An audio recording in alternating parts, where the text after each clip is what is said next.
Voltaire and the French Enlightenment. Paris, Oedipe. At Paris in 1742, Voltaire was coaching Mademoiselle Duménil to rise to tragic heights in a rehearsal of his play Merope. She complained that she would have to have the very devil in her to simulate such passion as he required. "That is just it," answered Voltaire. "You must have the devil in you to succeed in any of the arts." Even his critics and his enemies admitted that he himself met this requirement perfectly. "Il avait le diable au corps." He had the devil in his body, said Sainte-Beuve, and de Maistre called him the man into whose hands hell had given all its powers. Unprepossessing, ugly, vain, flippant, obscene, unscrupulous, even at times dishonest, Voltaire was a man with the faults of his time and place, missing hardly one. And yet this same Voltaire turns out to have been tirelessly kind, considerate, lavish of his energy and his purse, as sedulous in helping friends as in crushing enemies, able to kill with a stroke of his pen, and yet disarmed by the first advance of conciliation. So contradictory is man. But all these qualities, good and bad, were secondary, not of the essence of Voltaire. The astounding and basic thing in him was the inexhaustible fertility and brilliance of his mind. His works fill 99 volumes, of which every page is sparkling and fruitful, though they range from subject to subject across the world as fitfully and bravely as in an encyclopedia. My trade is to say what I think, and what he thought was always worth saying, as what he said was always said incomparably well. If we do not read him now, though men like Anatole France have been formed to subtlety and wisdom by poring over his pages, it is because the theological battles which he fought for us no longer interest us intimately. We have passed on perhaps to other battlefields, and are more absorbed with the economics of this life than with the geography of the next. The very thoroughness of Voltaire's victory over ecclesiasticism and superstition makes dead those issues which he found alive. Much of his fame, too, came of his inimitable conversation. But scripta manent, verba volant. Written words remain, while spoken words fly away, the winged words of Voltaire with the rest. What is left to us is too much the flesh of Voltaire, too little the divine fire of his spirit. And yet, darkly as we see him through the glass of time, what a spirit! Sheer intelligence transmuting anger into fun, fire into light. A creature of air and flame, the most excitable that ever lived, composed of more ethereal and more throbbing atoms than those of other men. There is none whose mental machinery is more delicate, nor whose equilibrium is at the same time more shifting and more exact. Was he perhaps the greatest intellectual energy in all history? Certainly he worked harder and accomplished more than any other man of his epoch. Not to be occupied and not to exist amount to the same thing, he said. All people are good except those who are idle. His secretary said that he was a miser only of his time. One must give oneself all the occupation one can to make life supportable in this world. The further I advance in age, the more I find work necessary. It becomes in the long run the greatest of pleasures and takes the place of the illusions of life. If you do not want to commit suicide, always have something to do. Suicide must have been forever tempting him, for he was ever at work. It was because he was so thoroughly alive that he filled the whole era with his life. Contemporary with one of the greatest of centuries, 1694 to 1778, he was the soul and essence of it. To name Voltaire, said Victor Hugo, is to characterize the entire 18th century. Italy had a Renaissance and Germany had a Reformation, but France had Voltaire. He was for his country both Renaissance and Reformation, and half the Revolution. He carried on the antiseptic skepticism of Montaigne and the healthy, earthy humor of Rabelais. He fought superstition and corruption more savagely and effectively than Luther or Erasmus, Calvin or Knox or Melanchthon. He helped to make the powder with which Mirabeau and Marat, Danton and Robespierre blew up the old regime. If we judge of men by what they have done, said Lamartine, then Voltaire is incontestably the greatest writer of modern Europe. Destiny gave him 83 years of existence that he might slowly decompose the decayed age. He had the time to combat time, and when he fell, he was the conqueror. No, never has a writer had in his lifetime such influence. Despite exile, imprisonment, and the suppression of almost every one of his books by the minions of church and state, he forged fiercely a path for his truth, until at last kings, popes, and emperors catered to him, thrones trembled before him, and half the world listened to catch his every word. It was an age in which many things called for a destroyer. "Laughing lions must come," said Nietzsche. Well, Voltaire came and annihilated with laughter. He and Rousseau were the two voices of a vast process of economic and political transition from feudal aristocracy to the rule of the middle class. When a rising class is inconvenienced by existing law or custom, it appeals from custom to reason and from law to nature, just as conflicting desires in the individual sparkle into thought. So the wealthy bourgeoisie supported the rationalism of Voltaire and the naturalism of Rousseau. It was necessary to loosen old habits and customs, to renovate and invigorate feeling and thought, to open the mind to experiment and change before the great revolution could come. Not that Voltaire and Rousseau were the causes of the revolution, perhaps rather they were co-results with it of the forces that seethed and surged beneath the political and social surface of French life. They were the accompanying light and brilliance of the volcanic heat and conflagration. Philosophy is to history as reason is to desire. In either case, an unconscious process determines from below the conscious thought above. Yet we must not bend back too far in attempting to correct the philosopher's tendency to exaggerate the influence of philosophy. Louis XVI, seeing in his Temple prison the works of Voltaire and Rousseau, said, "Those two men have destroyed France," meaning his dynasty. "The Bourbons might have preserved themselves," said Napoleon, "if they had controlled writing materials. The advent of cannon killed the feudal system. Ink will kill the modern social organization." "Books rule the world," said Voltaire, "or at least those nations in it which have a written language. The others do not count."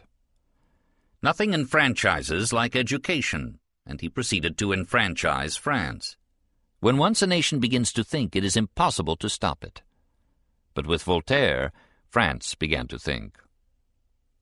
Voltaire, that is to say François-Marie Arouet, was born at Paris in 1694, the son of a comfortably successful notary and a somewhat aristocratic mother. He owed to his father, perhaps, his shrewdness and irascibility, and to his mother something of his levity and wit. He came into the world, so to speak, by a narrow margin. His mother did not survive his birth, and he was so puny and sickly an infant that the nurse did not give him more than a day to live. She was slightly in error, as he lived almost to 84. But throughout his life his frail body tormented with illness his unconquerable spirit. He had for his edification a model elder brother, Armand, a pious lad who fell in love with the Jansenist heresy and courted martyrdom for his faith.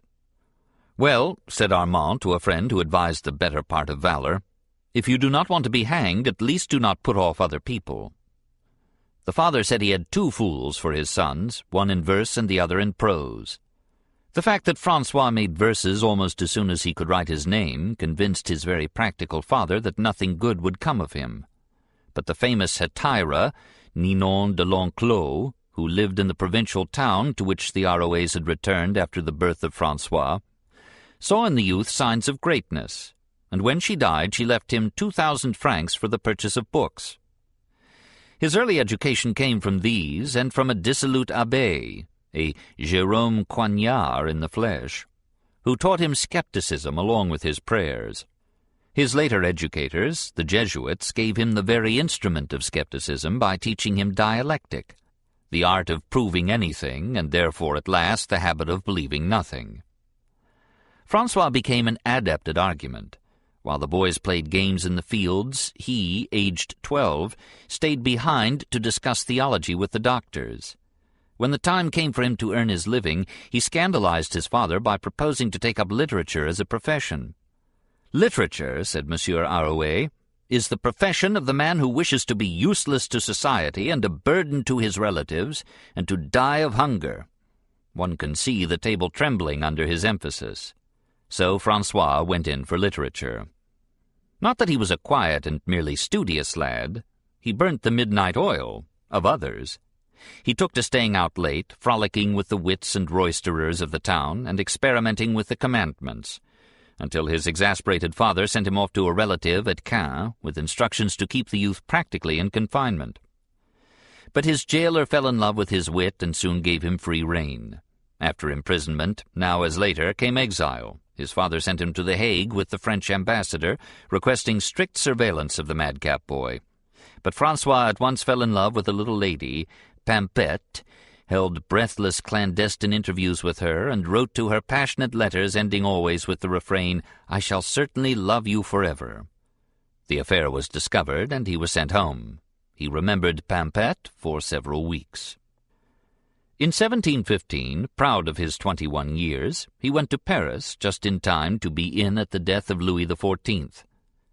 The succeeding Louis being too young to govern France, much less Paris, the power fell into the hands of a regent, and during this quasi-interregnum life ran riot in the capital of the world, and young Arouet ran with it. He soon achieved a reputation as a brilliant and reckless lad. When the regent, for economy, sold half the horses that filled the royal stables, Francois remarked how much more sensible it would have been to dismiss half the asses that filled the royal court.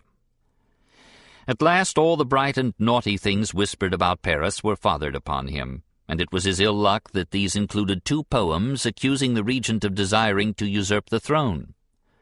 The regent raged, and meeting the youth in the park one day, said to him, "Monsieur Arouet, I will wager that I can show you something that you have never seen before." "What is that?" "The inside of the Bastille." Arouet saw it the next day, April 16, 1717. While in the Bastille, he adopted, for some unknown reason, the pen name of Voltaire, and became a poet in earnest and at length. Before he had served 11 months, he had written a long and not unworthy epic, the Henriade, telling the story of Henry of Navarre. Then the regent, having discovered perhaps that he had imprisoned an innocent man, released him and gave him a pension, whereupon Voltaire wrote thanking him for so taking care of his board, and begging permission hereafter to take care of his lodging himself. He passed now almost with a bound from the prison to the stage. His tragedy, Oedipe, was produced in 1718 and broke all the records of Paris by running for 45 consecutive nights. His old father, coming to upbraid him, sat in a box and covered his joy by grumbling at every hit, "Oh, the rascal, the rascal!" When the poet Fontenelle met Voltaire after the play and damned it with high praise, saying it was too brilliant for tragedy, Voltaire replied, smiling, "I must reread your pastorals." The youth was in no mood for caution or for courtesy. Had he not put into the play itself these reckless lines? "Our priests are not what simple folk suppose. Their learning is but our credulity." Act 4, Scene 1. And into the mouth of a rasp this epoch-making challenge. "Let us trust to ourselves, see all with our own eyes. Let these be our oracles, our tripods, and our gods." Act 2, Scene 5. The play netted Voltaire 4,000 francs, which he proceeded to invest with a wisdom unheard of in literary men. Through all his tribulations he kept the art not merely of making a spacious income, but of putting it to work. He respected the classic adage that one must live before one can philosophize. In 1729 he bought up all the tickets in a poorly planned government lottery and made a large sum, much to the anger of the government. But as he became rich, he became ever more generous, and a growing circle of protégés gathered about him as he passed into the afternoon of life. It was well that he added an almost Hebraic subtlety of finance to his Gallic cleverness of pen, for his next play, Artemire, failed. Voltaire felt the failure keenly. Every triumph sharpens the sting of later defeats. He was always painfully sensitive to public opinion and envied the animals because they do not know what people say of them. Fate added to his dramatic failure a bad case of smallpox. He cured himself by drinking 120 pints of lemonade and somewhat less of physic. When he came out of the shadow of death, he found that his Henriade had made him famous. He boasted, with reason, that he had made poetry the fashion. He was received and feted everywhere. The aristocracy caught him up and turned him into a polished man of the world, an unequaled master of conversation and the inheritor of the finest cultural tradition in Europe. For 8 years he basked in the sunshine of the salons. And then fortune turned away. Some of the aristocracy could not forget that this young man had no other title to place and honor than that of genius, and could not quite forgive him for the distinction. During a dinner at the Duc de Sully's chateau, after Voltaire had held forth for some minutes with unabashed eloquence and wit, the Chevalier de Rohan asked, not sotto voce, "Who is the young man who talks so loud?" "My lord," answered Voltaire quickly, "he is the one who does not carry a great name, but wins respect for the name he has." To answer the Chevalier at all was impertinence. To answer him unanswerably was treason. The honorable lord engaged a band of ruffians to assault Voltaire by night, merely cautioning them, "Don't hit his head. Something good may come out of that yet." The next day at the theatre, Voltaire appeared, bandaged and limping, walked up to Rohan's box and challenged him to a duel. Then he went home and spent all day practicing with the foils. But the noble Chevalier had no mind to be precipitated into heaven or elsewhere by a mere genius. He appealed to his cousin, who was Minister of Police, to protect him. Voltaire was arrested, and found himself again in his old home, the Bastille, privileged once more to view the world from the inside. He was almost immediately released on condition that he go into exile in England. He went, but after being escorted to Dover he recrossed the Channel in disguise, burning to avenge himself. Warned that he had been discovered, and was about to be arrested a third time, he took ship again and reconciled himself to 3 years in England, 1726 to 29. London. Letters on the English. He set to work with courage to master the new language. He was displeased to find that plague had 1 syllable and ague 2. He wished that plague would take 1/2 the language and ague the other half. But soon he could read English well, and within a year he was master of the best English literature of the age. He was introduced to the literati by Lord Bolingbroke, and dined with one after another of them, even with the elusive and corrosive Dean Swift. He pretended to know pedigree, and asked none of others. When Congreve spoke of his own plays as trifles, and desired to be considered rather a gentleman of leisure than an author, Voltaire said to him sharply, "If you had had the misfortune to be only a gentleman like any other, I should never have come to see you." What surprised him was the freedom with which Bolingbroke, Pope, Addison, and Swift wrote whatever they pleased. Here was a people that had opinions of its own, a people that had remade its religion, hanged its king, imported another, and built a parliament stronger than any ruler in Europe. There was no Bastille here, and no lettre de cachet by which titled pensioners or royal idlers could send their untitled foes to jail without cause and without trial. Here were 30 religions and not one priest. Here was the boldest sect of all, the Quakers, who astonished all Christendom by behaving like Christians. Voltaire never to the end of his life ceased to wonder at them. In the Dictionnaire philosophique, he makes one of them say, "Our God, who has bidden us love our enemies and suffer evil without complaint, assuredly has no mind that we should cross the sea to go and cut the throats of our brothers, because murderers in red clothes and hats 2 feet high enlist citizens by making a noise with 2 sticks on an ass's skin." It was an England, too, that throbbed with a virile intellectual activity. Bacon's name was still in the air, and the inductive mode of approach was triumphing in every field. Hobbes, 1588 to 1679, had carried out the skeptical spirit of the Renaissance, and the practical spirit of his master, into so complete and outspoken a materialism as would have won him in France the honor of martyrdom for a fallacy.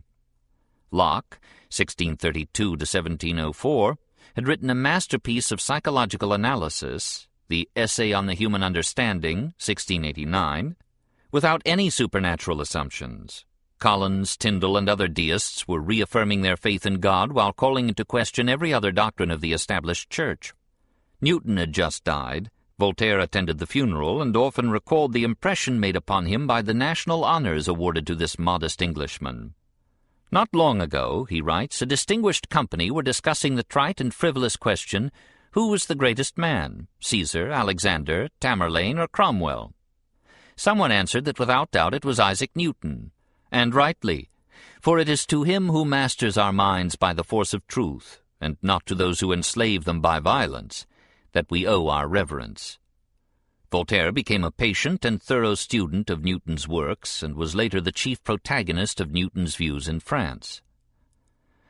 One must marvel at the quickness with which Voltaire absorbed almost all that England had to teach him, its literature, its science, and its philosophy. He took all these varied elements, passed them through the fire of French culture and the French spirit, and transmuted them into the gold of Gallic wit and eloquence. He recorded his impressions in Letters on the English, which he circulated in manuscript among his friends. He did not dare to print them, for they praised perfidious Albion too highly to suit the taste of the royal censor. They contrasted English political liberty and intellectual independence with French tyranny and bondage.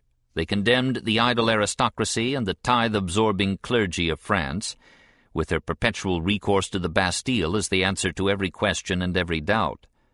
They urged the middle classes to rise to their proper place in the state, as these classes had in England.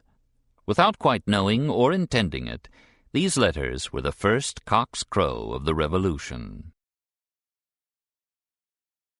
Cirey, the Romances. Nevertheless, the regent, not knowing of this Chanticleer, sent Voltaire permission in 1729 to return to France.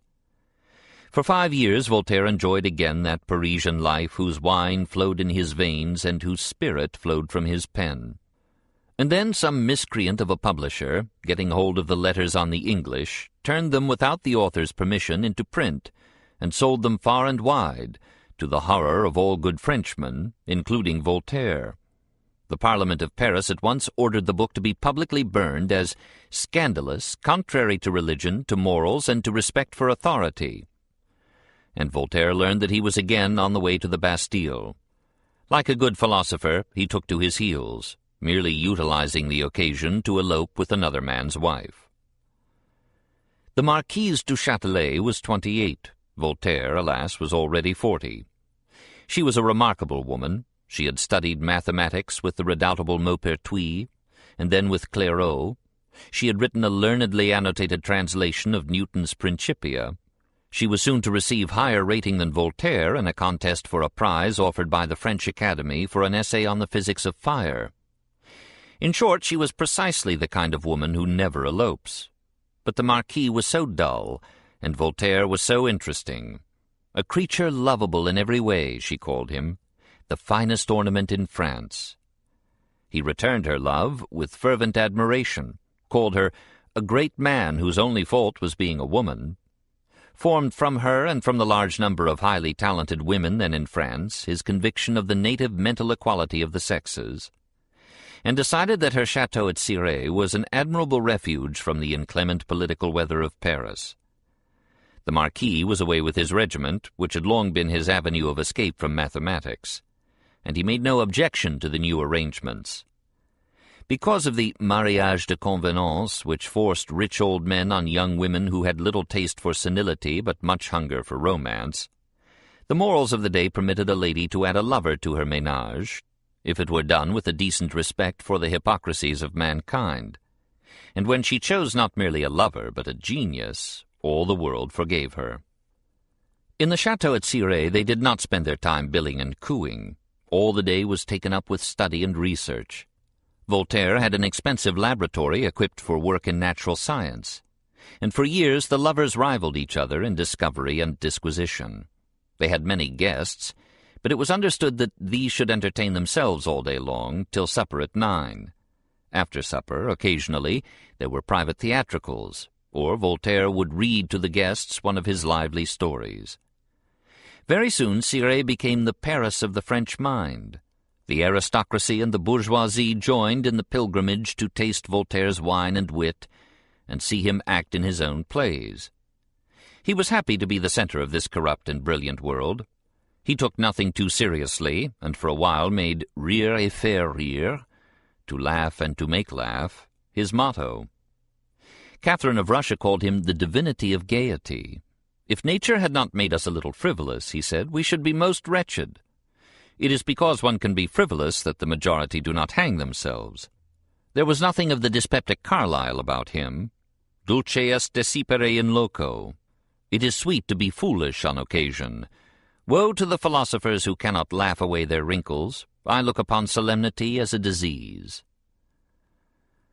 It was now that he began to write those delightful romances, Zadig, Candide, Micromégas, L'Ingénu, Le Monde comme il va, etc., which gave the Voltairean spirit in purer form than anything else in his 99 volumes. They are not novels, but humoresque, picaresque novelettes. The heroes are not persons, but ideas. The villains are superstitions, and the events are thoughts. Some are mere fragments, like L'Ingénu, which is Rousseau before Jean-Jacques. A Huron Indian comes to France with some returning explorers. The first problem to which he gives rise is that of making him a Christian. An abbé gives him a copy of the New Testament, which the Huron likes so much that he soon offers himself not only for baptism, but for circumcision as well. "For," he says, "I do not find in the book that was put into my hands a single person who was not circumcised. It is therefore evident that I must make a sacrifice to the Hebrew custom, and the sooner the better." Hardly has this difficulty been smoothed over when he has trouble over confession. He asks where in the Gospel this is commanded, and is directed to a passage in the Epistle of St. James. "Confess your sins to one another." He confesses, but when he had done, he dragged the abbé from the confessional chair, placed himself in the seat, and bade the abbé confess in turn. "Come, my friend, it is said, we must confess our sins to one another. I have related my sins to you, and you shall not stir till you recount yours."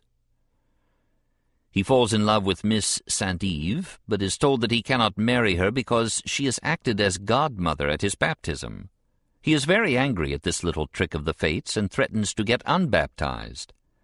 Having received permission to marry her, he is surprised to find that for marriage, notaries, priests, witnesses, contracts, and dispensations are absolutely necessary. "You are then very great rogues, since so many precautions are required." And so, as the story passes on from incident to incident, the contradictions between primitive and ecclesiastical Christianity are forced upon the stage. One misses the impartiality of the scholar and the leniency of the philosopher, but Voltaire had begun his war against superstition, and in war we demand impartiality and leniency only of our foes. Micromégas is an imitation of Swift, but perhaps richer than its model in cosmic imagination. The earth is visited by an inhabitant from Sirius.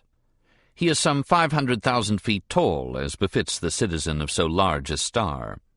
On his way through space he has picked up a gentleman from Saturn, who grieves because he is only a few thousand feet in height. As they walk through the Mediterranean, the Syrian wets his heels. He asks his comrade how many senses the Saturnians have, and is told, "We have 72, but we are daily complaining of the smaller number."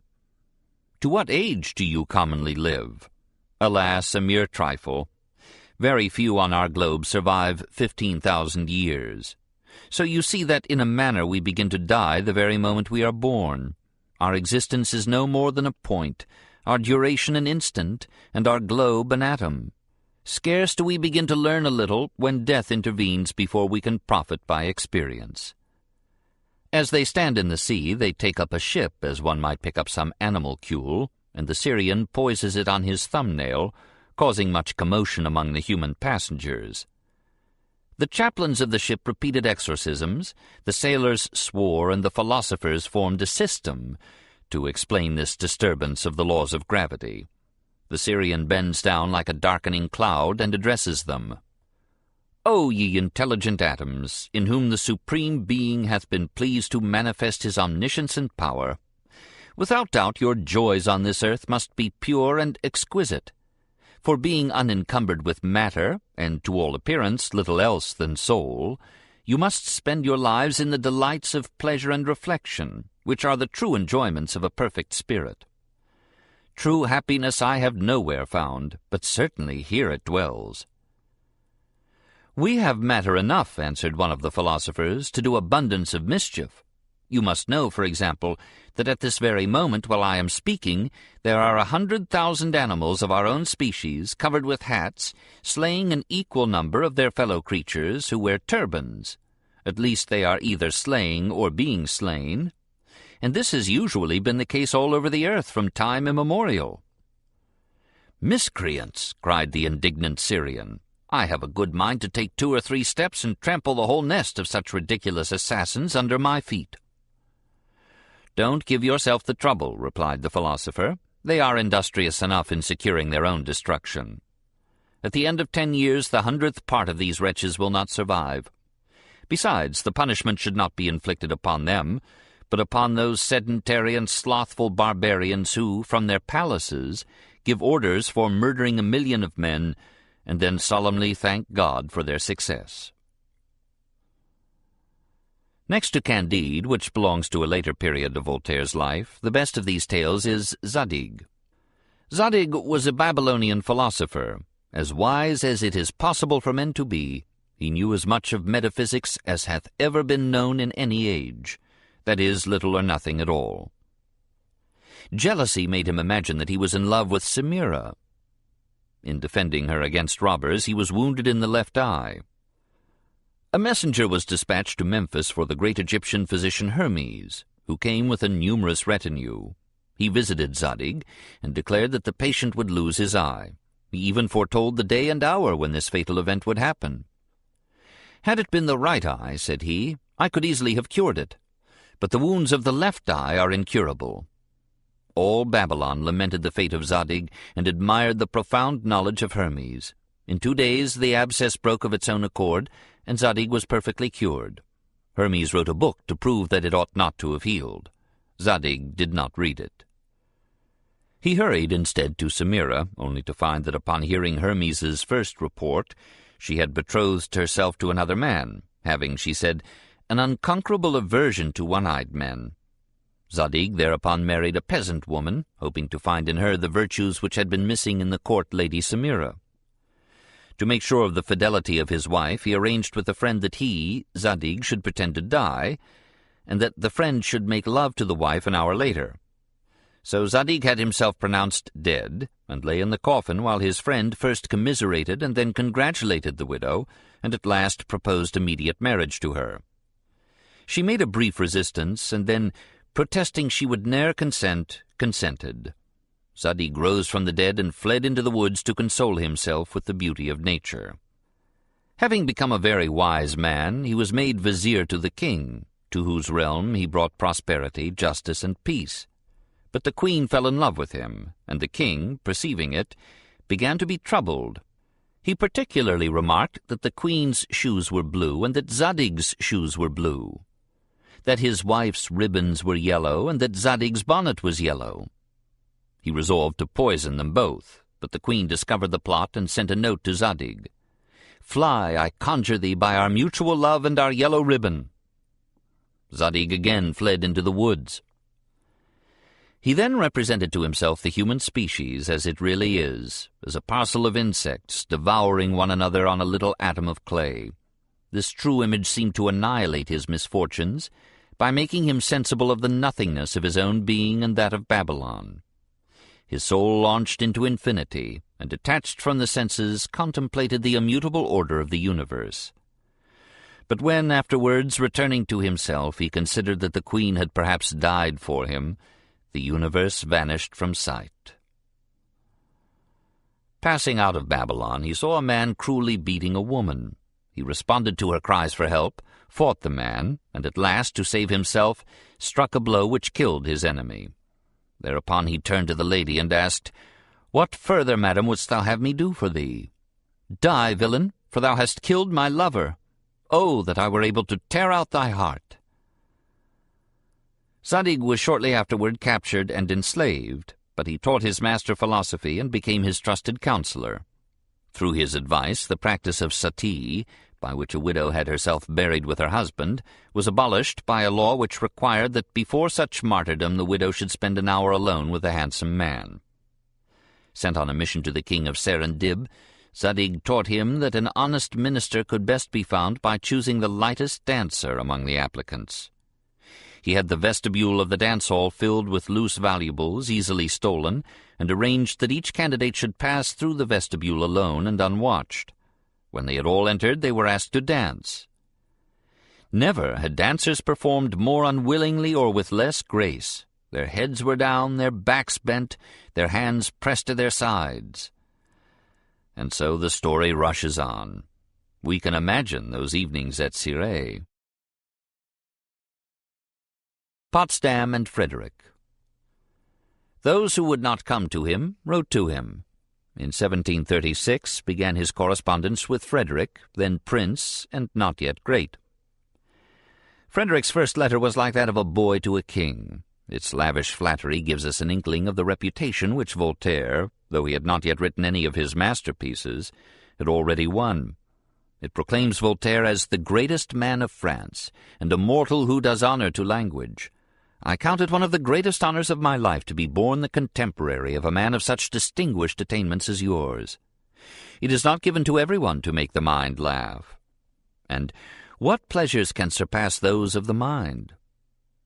Frederick was a free thinker who looked upon dogmas as a king looks upon subjects, and Voltaire had great hopes that on the throne Frederick would make the Enlightenment fashionable, while he himself perhaps might play Plato to Frederick's Dionysius.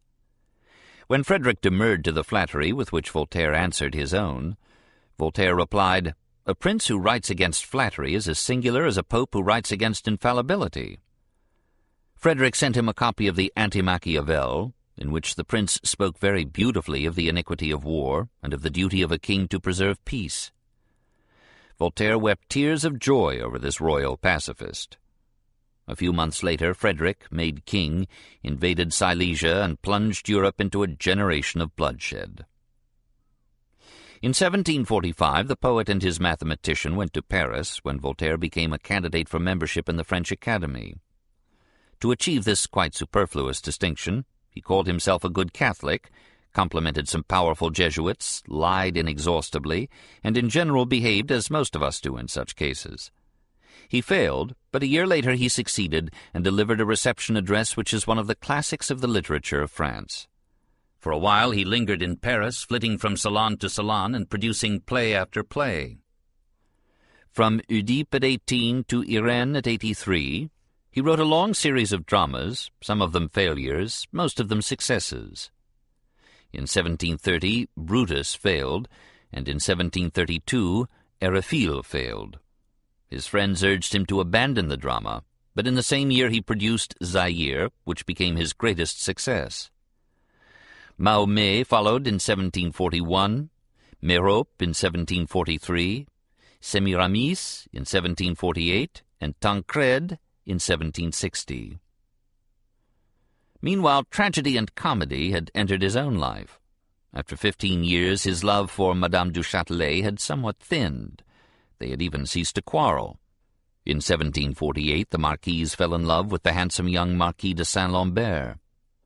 When Voltaire discovered it, he raged, but when Saint-Lambert asked his forgiveness, he melted into a benediction. He had reached the crest of life now, and began to see death in the distance. He could not take it ill that youth should be served.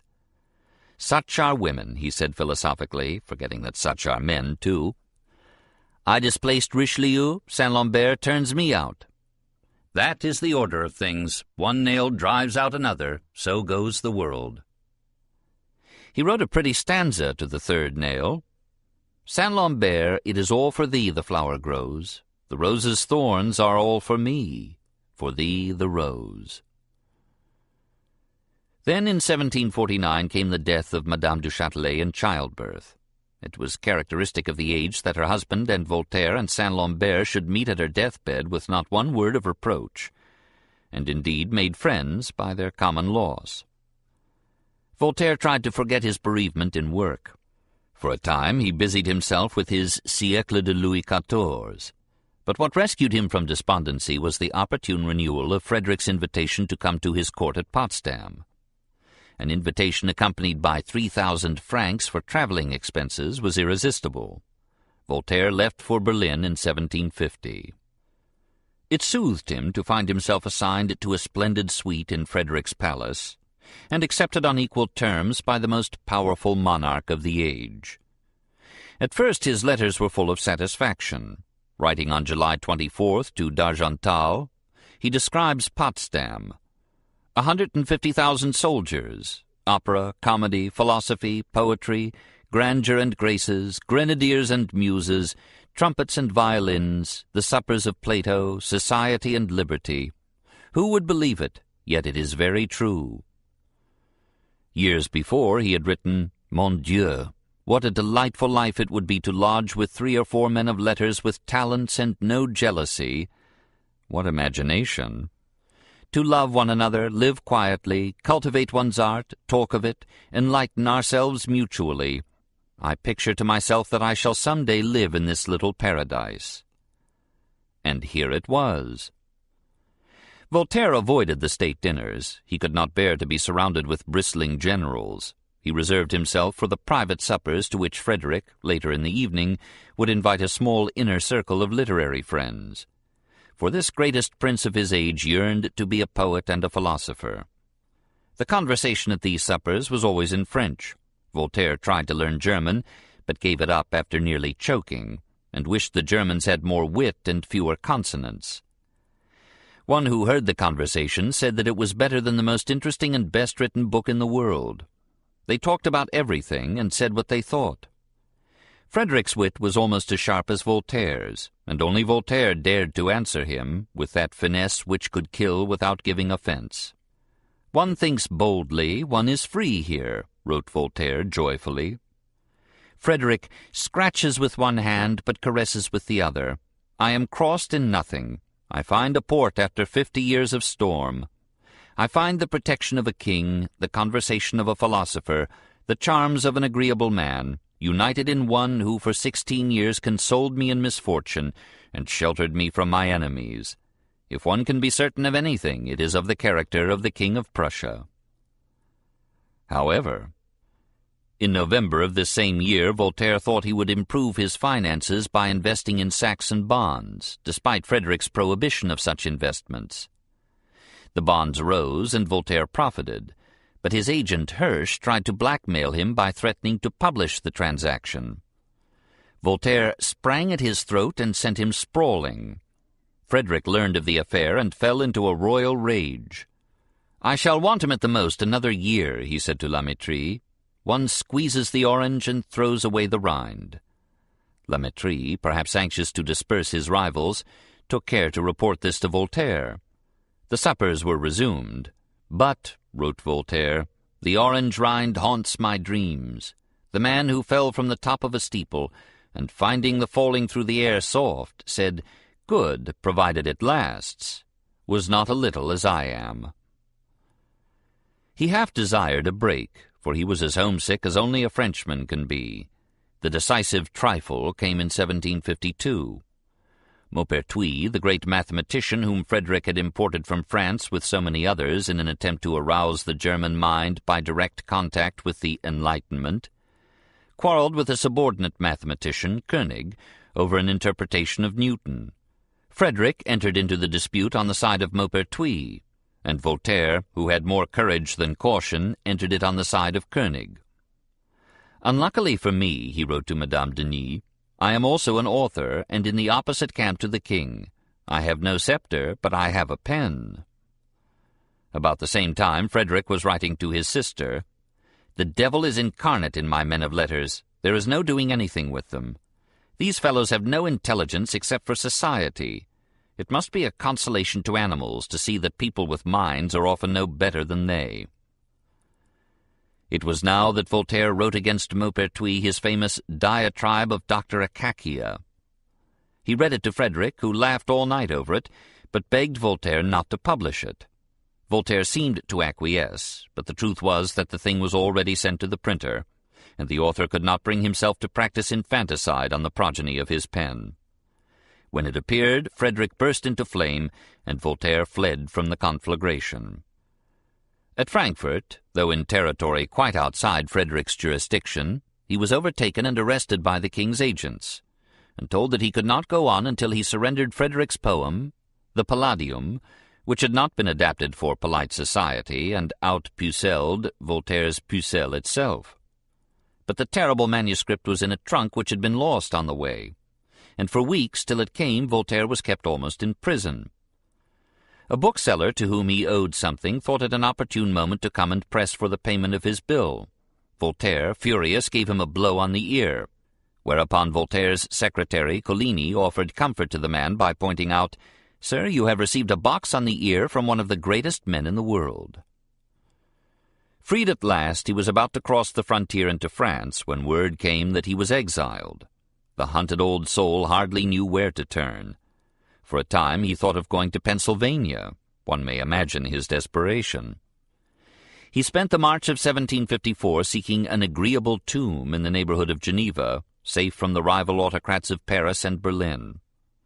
At last he bought an old estate called Les Délices, settled down to cultivate his garden and regain his health, and when his life seemed to be ebbing away into senility, entered upon the period of his noblest and greatest work. Les Délices, the Essay on Morals. What was the cause of his new exile? That he had published in Berlin the most ambitious, the most voluminous, the most characteristic, and the most daring of his works. Its title was no small part of it. Essai sur les mœurs et l'esprit des nations, et sur les principaux faits de l'histoire depuis Charlemagne jusqu'à Louis XIII. An essay on the morals and the spirit of the nations, from Charlemagne to Louis XIII. He had begun it at Cirey for Madame du Châtelet, spurred on to the task by her denunciation of history, as she is writ. "It is an old almanac," she had said. "What does it matter to me, a Frenchwoman living on my estate, to know that Egedil succeeded Haquin in Sweden, and that Ottoman was the son of Ortegrul? I have read with pleasure the history of the Greeks and the Romans. They offered me certain pictures which attracted me. But I have never yet been able to finish any long history of our modern nations. I can see scarcely anything in them but confusion, a host of minute events without connection or sequence, 1,000 battles which settled nothing. I renounce a study which overwhelms the mind without illuminating it."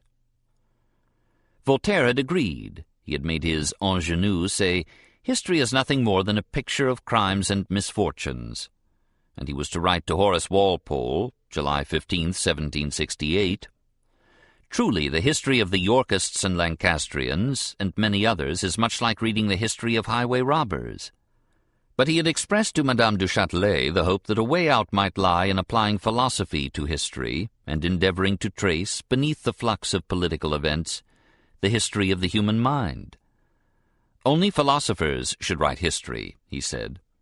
"In all nations, history is disfigured by fable, till at last philosophy comes to enlighten man. And when it does finally arrive in the midst of this darkness, it finds the human mind so blinded by centuries of error that it can hardly undeceive it. It finds ceremonies, facts, and monuments heaped up to prove lies. History," he concludes, "is after all nothing but a pack of tricks which we play upon the dead. We transform the past to suit our wishes for the future, and in the upshot, history proves that anything can be proved by history." He worked like a miner to find in this Mississippi of falsehoods the grains of truth about the real history of mankind.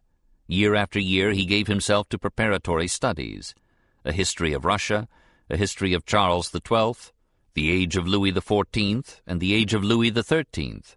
And through these tasks he developed in himself that unflagging intellectual conscience which enslaves a man to make a genius.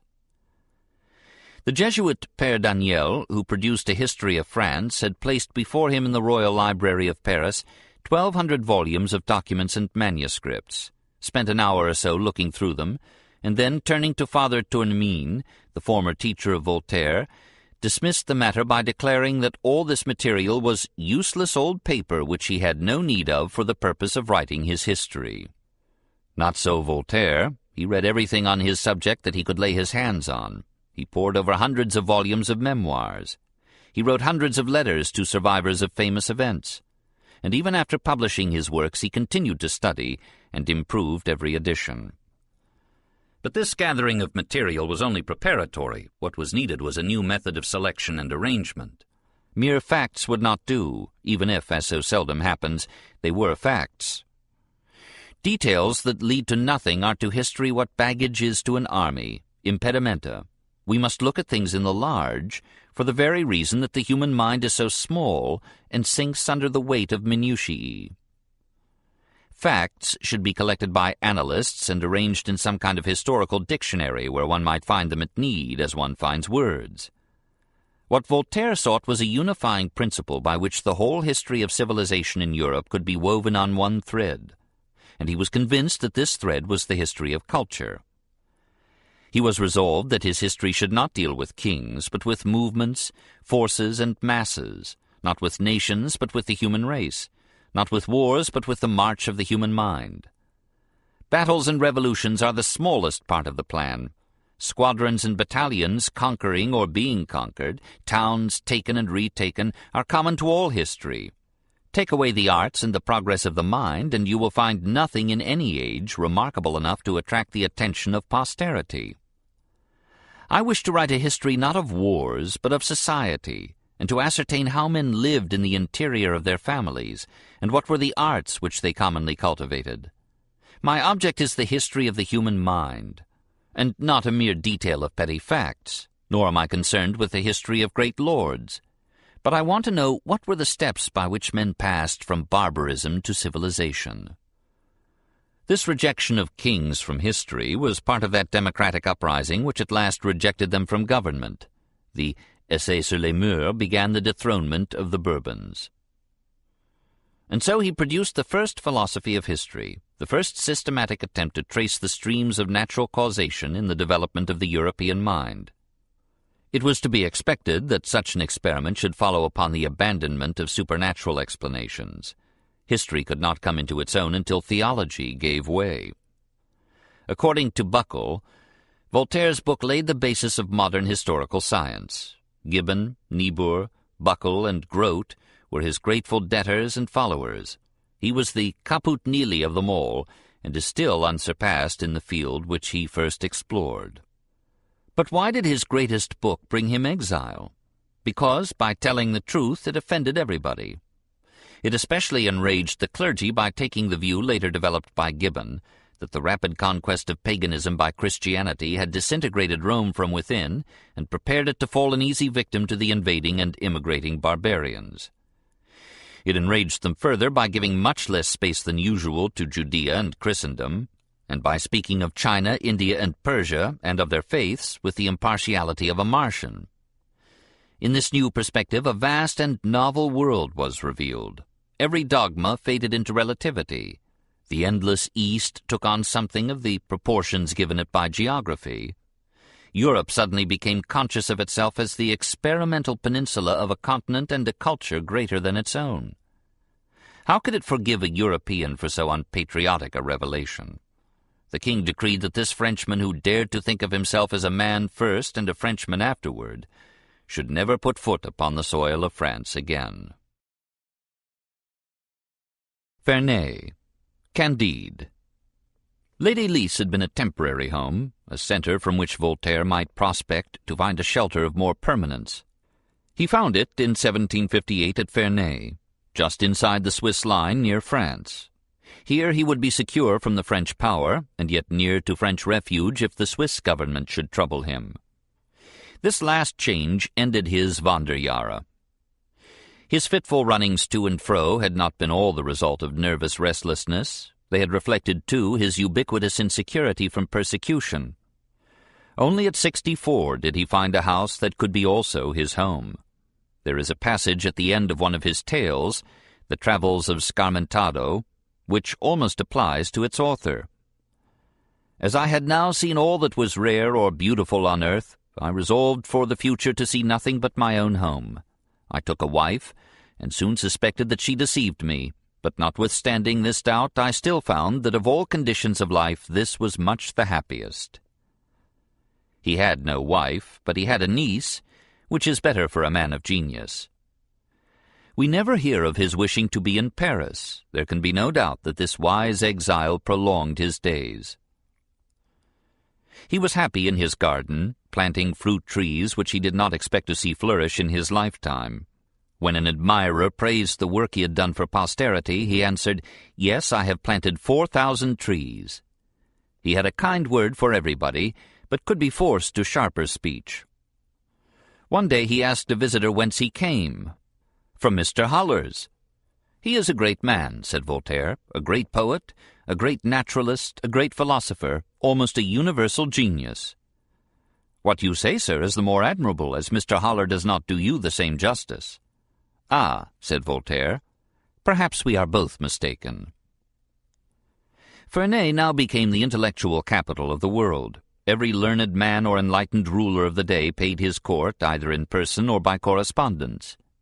Here came skeptical priests, liberal aristocrats, and learned ladies. Here came Gibbon and Boswell from England. Here came d'Alembert, Helvétius, and the other rebels of the Enlightenment, and countless others. At last the entertainment of this endless stream of visitors proved too expensive even for Voltaire. He complained that he was becoming the hotel keeper for all Europe. To one acquaintance who announced that he had come to stay for 6 weeks, Voltaire said, "What is the difference between you and Don Quixote? He mistook inns for chateaux, and you mistake this chateau for an inn." "God preserve me from my friends," he concluded. "I will take care of my enemies myself." Add to this perpetual hospitality the largest correspondence the world has ever seen, and the most brilliant. Letters came from all sorts and conditions of men. A burgomaster wrote from Germany asking in confidence whether there is a God or not, and begging Voltaire to answer by return post. Gustavus III of Sweden was elated by the thought that Voltaire sometimes glanced at the north, and told him that this was their greatest encouragement to do their best up there. Christian VII of Denmark apologized for not establishing at once all reforms.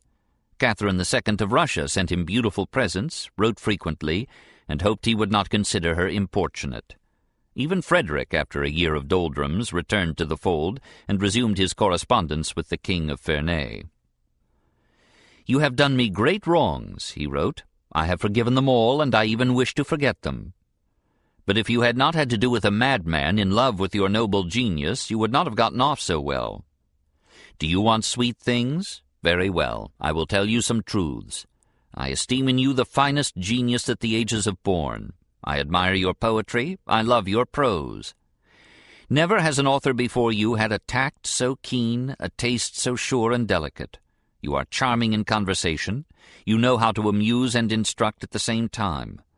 You are the most seductive being that I know, capable of making yourself loved by all the world when you choose. You have such graces of mind that you can offend, and yet at the same time deserve the indulgence of those who know you. In short, you would be perfect if you were not a man." Who would have expected so gay a host to become the exponent of pessimism? In youth, as a reveller in Paris's salons, he had seen the sunnier side of life, despite the Bastille. And yet even in those careless days he had rebelled against the unnatural optimism to which Leibniz had given currency. To an ardent young man who had attacked him in print and had contended with Leibniz that this is the best of all possible worlds, Voltaire wrote, "I am pleased to hear, sir, that you have written a little book against me. You do me too much honor. When you have shown, in verse or otherwise, why so many men cut their throats in the best of all possible worlds, I shall be exceedingly obliged to you. I await your arguments, your verses, and your abuse, and assure you from the bottom of my heart that neither of us knows anything about the matter. I have the honor to be, etc." Persecution and disillusionment had worn down his faith in life, and his experiences at Berlin and Frankfurt had taken the edge from his hope. But both faith and hope suffered most when, in November 1755, came the news of the awful earthquake at Lisbon, in which 30,000 people had been killed. The quake had come on All Saints' Day, the churches had been crowded with worshippers, and death, finding its enemies in close formation, had reaped a rich harvest. Voltaire was shocked into seriousness and raged when he heard that the French clergy were explaining the disaster as a punishment for the sins of the people of Lisbon. He broke forth in a passionate poem in which he gave vigorous expression to the old dilemma. Either God can prevent evil and he will not, or he wishes to prevent it and he cannot. He was not satisfied with Spinoza's answer that good and evil are human terms, inapplicable to the universe, and that our tragedies are trivial things in the perspective of eternity. I am a puny part of the great whole.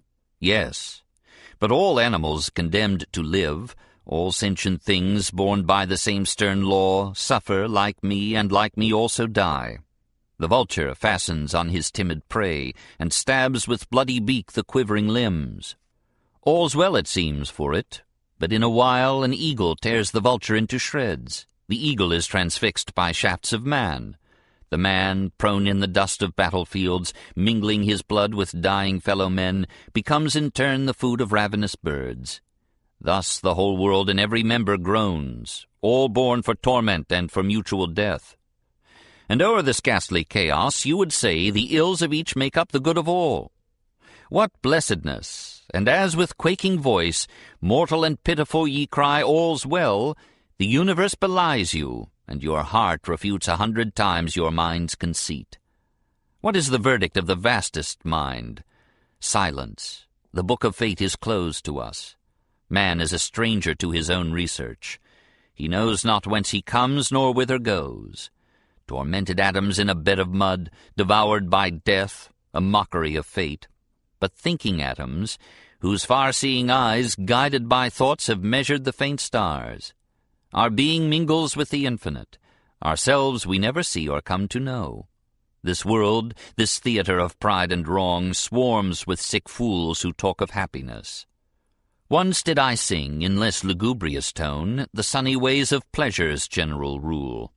The times have changed, and, taught by growing age and sharing of the frailty of mankind, seeking a light amid the deepening gloom, I can but suffer and will not repine.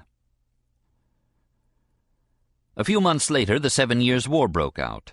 Voltaire looked upon it as madness and suicide, the devastation of Europe to settle whether England or France should win a few acres of snow in Canada. On the top of this came a public reply by Jean-Jacques Rousseau to the poem on Lisbon. Man himself was to be blamed for the disaster, said Rousseau.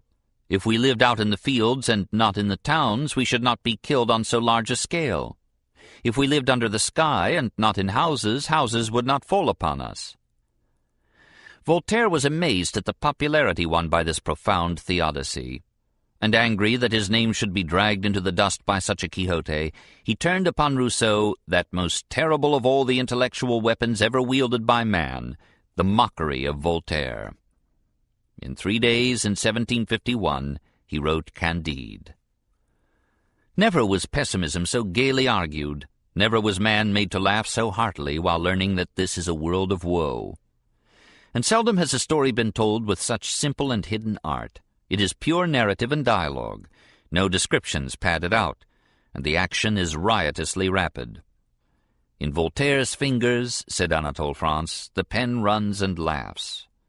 It is perhaps the finest short story in all literature. Candide, as his name indicates, is a simple and honest lad, son of the great Baron of Thunder Ten Tronckh of Westphalia, and pupil of the learned Pangloss. Pangloss was professor of metaphysico-theologico-cosmonogology.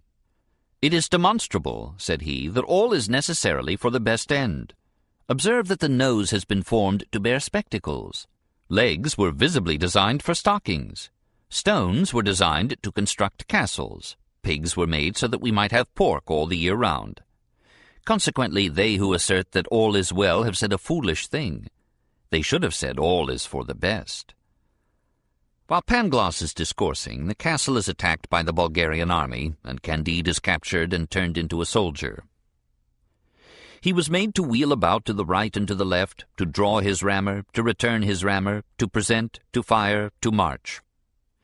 He resolved, one fine day in spring, to go for a walk, marching straight before him, believing that it was a privilege of the human as well as the animal species to make use of their legs as they pleased. He had advanced 2 leagues when he was overtaken by 4 heroes, 6 feet tall, who bound him and carried him to a dungeon. He was asked which he would like the best, to be whipped 36 times through all the regiment, or to receive at once 2 balls of lead in his brain. He vainly said that human will is free, and that he chose neither the one nor the other. He was forced to make a choice. He determined, in virtue of that gift of God called liberty, to run the gauntlet 36 times. He bore this twice.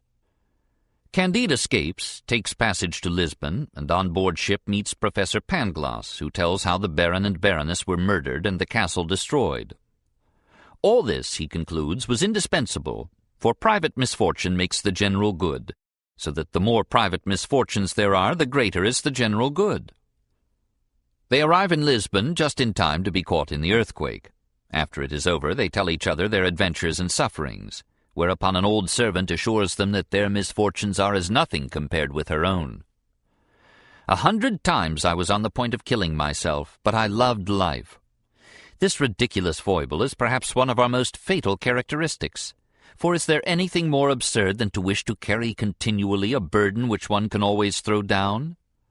Or, as another character expresses it, all things considered, the life of a gondolier is preferable to that of a doge, but I believe the difference is so trifling that it is not worth the trouble of examining. Candide, fleeing from the Inquisition, goes to Paraguay. There the Jesuit fathers possess all, and the people nothing. It is a masterpiece of reason and justice. In a Dutch colony he comes upon a Negro with one hand, one leg, and a rag for clothing. When we work at the sugar canes, the slave explains, and the mill snatches hold of a finger, they cut off a hand, and when we try to run away, they cut off a leg. This is the price at which you eat sugar in Europe. Candide finds much loose gold in the unexplored interior. He returns to the coast and hires a vessel to take him to France, but the skipper sails off with the gold and leaves Candide philosophizing on the wharf. With what little remains to him, Candide purchases a passage on a ship bound for Bordeaux, and on board strikes up a conversation with an old sage, Martin. "Do you believe," said Candide, "that men have always massacred one another as they do today? That they have always been liars, cheats, traitors, ingrates, brigands, idiots, thieves, scoundrels, gluttons, drunkards, misers, envious, ambitious, bloody-minded, calumniators, debauchees, fanatics, hypocrites, and fools?" "Do you believe," said Martin, "that hawks have always eaten pigeons when they have found them?" "Without doubt," said Candide. "Well then," said Martin, "if hawks have always had the same character, why should you imagine that men have changed theirs?" "Oh," said Candide, "there is a vast deal of difference, for free will—" And, reasoning thus, they arrived at Bordeaux. We cannot follow Candide through the rest of his adventures, which form a rollicking commentary on the difficulties of medieval theology and Leibnizian optimism. After suffering a variety of evils among a variety of men, Candide settles down as a farmer in Turkey, and the story ends with a final dialogue between master and pupil. Pangloss sometimes said to Candide, "There is a concatenation of events in this best of all possible worlds. For if you had not been kicked out of a magnificent castle, if you had not been put into the Inquisition, if you had not walked over America, if you had not lost all your gold, you would not be here eating preserved citrons and pistachio nuts." "All that is very well," answered Candide, "but let us cultivate our garden." The Encyclopedia and the Philosophic Dictionary. The popularity of so irreverent a book as Candide gives us some sense of the spirit of the age. The lordly culture of Louis XIV's time, despite the massive bishops who spoke so eloquent a part in it, had learned to smile at dogma and tradition. The failure of the Reformation to capture France had left for Frenchmen no halfway house between infallibility and infidelity, and while the intellect of Germany and England moved leisurely in the lines of religious evolution, the mind of France leaped from the hot faith which had massacred the Huguenots to the cold hostility with which La Métrie, Helvétius, Holbach, and Diderot turned upon the religion of their fathers. Let us look for a moment at the intellectual environment in which the later Voltaire moved and had his being. La Métrie, 1709–51, was an army physician who had lost his post by writing A Natural History of the Soul, and had won exile by a work called Man a Machine. He had taken refuge at the court of Frederick, who was himself something of an advanced thinker, and was resolved to have the very latest culture from Paris. La Métrie took up the idea of mechanism where the frightened Descartes, like a boy who has burned his fingers, had dropped it, and announced boldly that all the world, not excepting man, was a machine. The soul is material and matter is soulful, but whatever they are, they act upon each other and grow and decay with each other in a way that leaves no doubt of their essential similarity and interdependence. If the soul is pure spirit, how can enthusiasm warm the body or fever in the body disturb the processes of the mind? All organisms have evolved out of one original germ through the reciprocal action of organism and environment. The reason why animals have intelligence and plants none is that animals move about for their food while plants take what comes to them. Man has the highest intelligence because he has the greatest wants and the widest mobility. Beings without wants are also without mind.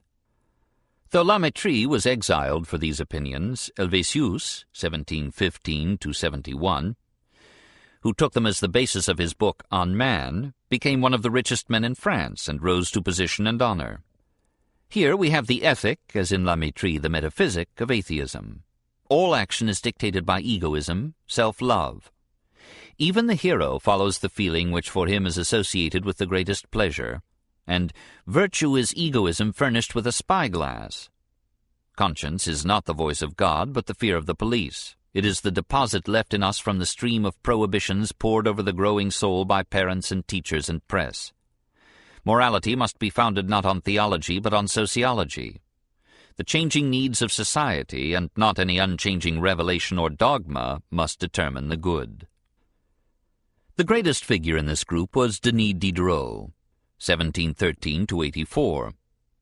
His ideas were expressed in various fragments from his own pen, and in the System of Nature of Baron d'Holbach, 1723–89, whose salon was the center of Diderot's circle. If we go back to the beginning, says Holbach, we shall find that ignorance and fear created the gods, that fancy, enthusiasm, or deceit adorned or disfigured them, that weakness worships them, that credulity preserves them, and that custom respects and tyranny supports them in order to make the blindness of men serve its own interests. Belief in God, said Diderot, is bound up with submission to autocracy. The two rise and fall together, and men will never be free till the last king is strangled with the entrails of the last priest. The earth will come into its own only when heaven is destroyed. Materialism may be an oversimplification of the world. All matter is probably instinct with life, and it is impossible to reduce the unity of consciousness to matter and motion. But materialism is a good weapon against the Church, and must be used till a better one is found. Meanwhile, one must spread knowledge and encourage industry. Industry will make for peace, and knowledge will make a new and natural morality. These are the ideas which Diderot and d'Alembert labored to disseminate through the great encyclopédie which they issued volume by volume from 1752 to 1772. The Church had the first volumes suppressed, and as the opposition increased, Diderot's comrades abandoned him, but he worked on angrily, invigorated by his rage. I know nothing so indecent, he said, as these vague declamations of the theologians against reason. To hear them one would suppose that men could not enter into the bosom of Christianity except as a herd of cattle enters a stable. It was, as Paine put it, the age of reason. These men never doubted that the intellect was the ultimate human test of all truth and all good. Let reason be freed, they said, and it would in a few generations build utopia. Diderot did not suspect that the erotic and neurotic Jean-Jacques Rousseau, 1712–78, whom he had just introduced to Paris, was carrying in his head or in his heart the seeds of a revolution against this enthronement of reason, a revolution which, armed with the impressive obscurities of Immanuel Kant, would soon capture every citadel of philosophy. Naturally enough, Voltaire, who was interested in everything and had a hand in every fight, was caught up for a time in the circle of the encyclopedists. They were glad to call him their leader, and he was not averse to their incense, though some of their ideas needed a little pruning. They asked him to write articles for their great undertaking, and he responded with a facility and fertility which delighted them. When he had finished this work, he set about making an encyclopedia of his own, which he called a philosophic dictionary. With unprecedented audacity he took subject after subject as the alphabet suggested them, and poured out under each heading part of his inexhaustible resources of knowledge and wisdom. Imagine a man writing on everything and producing a classic nonetheless, the most readable and sparkling of Voltaire's works aside from his romances. Every article a model of brevity, clarity, and wit. Some men can be prolix in one small volume. Voltaire is terse through 100. Here at last Voltaire proves that he is a philosopher. He begins, like Bacon, Descartes, and Locke, and all the moderns, with doubt and a supposedly clean slate. I have taken as my patron saint St. Thomas of Didymus, who always insisted on an examination with his own hands. He thanks Bayle for having taught him the art of doubt. He rejects all systems and suspects that every chief of a sect in philosophy has been a little of a quack. The further I go, the more I am confirmed in the idea that systems of metaphysics are for philosophers what novels are for women. It is only charlatans who are certain. We know nothing of first principles. It is truly extravagant to define God, angels, and minds, and to know precisely why God formed the world, when we do not know why we move our arms at will. Doubt is not a very agreeable state, but certainty is a ridiculous one. I do not know how I was made and how I was born. I do not know at all, during a quarter of my life, the causes of what I saw, or heard, or felt. I have seen that which is called matter, both as the star Sirius and as the smallest atom which can be perceived with the microscope, and I do not know what this matter is. He tells a story of the good Brahmin, who says, "I wish I had never been born." "Why so?" said I. "Because," he replied, "I have been studying these 40 years, and I find that it has been so much time lost. I believe that I am composed of matter, but I have never been able to satisfy myself what it is that produces thought. I am even ignorant whether my understanding is a simple faculty like that of walking or digesting, or if I think with my head in the same manner as I take hold of a thing with my hands. I talk a great deal, and when I have done speaking I remain confounded and ashamed of what I have said." The same day I had a conversation with an old woman, his neighbor. I asked her if she had ever been unhappy for not understanding how her soul was made.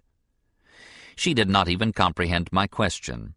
She had not, for the briefest moment in her life, had a thought about these subjects with which the good Brahmin had so tormented himself.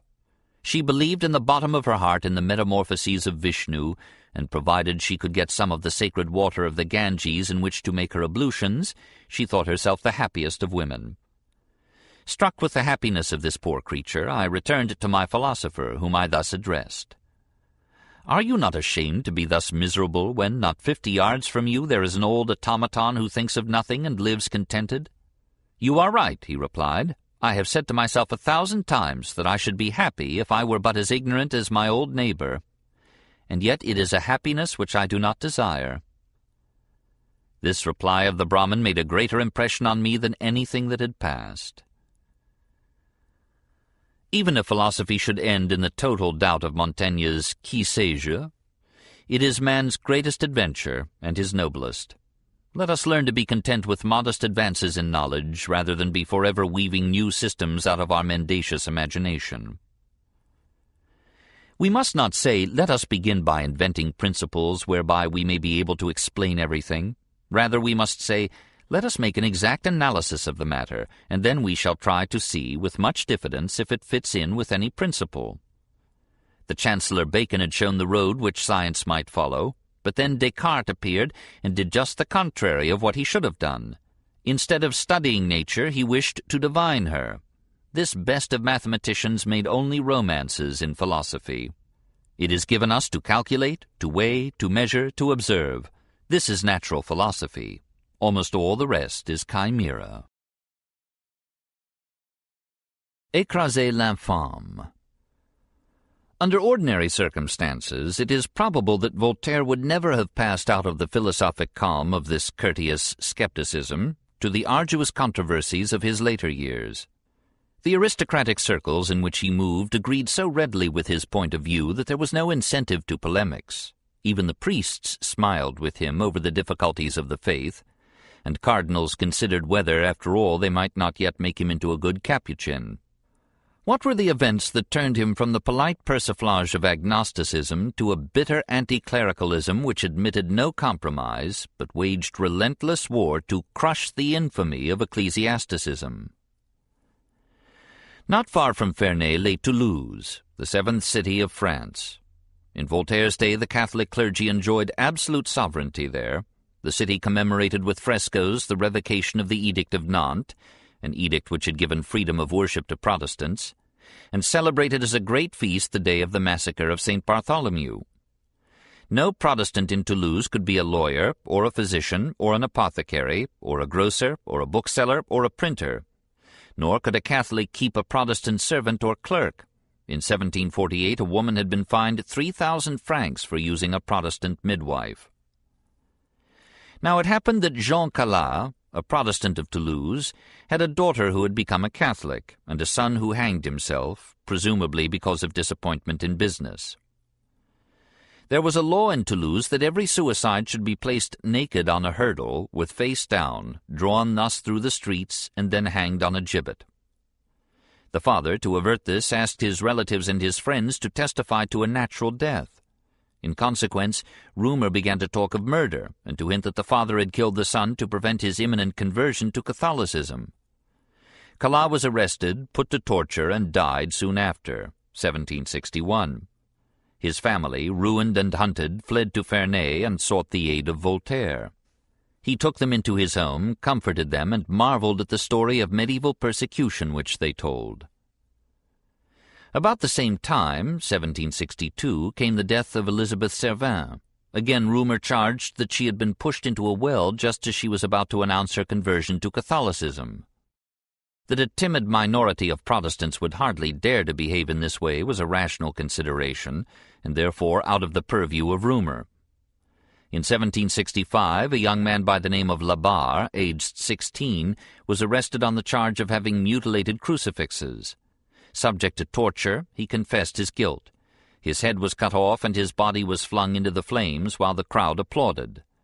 A copy of Voltaire's philosophic dictionary, which had been found on the lad, was burned with him. For almost the first time in his life, Voltaire became a thoroughly serious man. When d'Alembert, disgusted equally with state, church, and people, wrote that hereafter he would merely mock at everything, Voltaire answered, "This is not a time for jesting. Wit does not harmonize with massacres.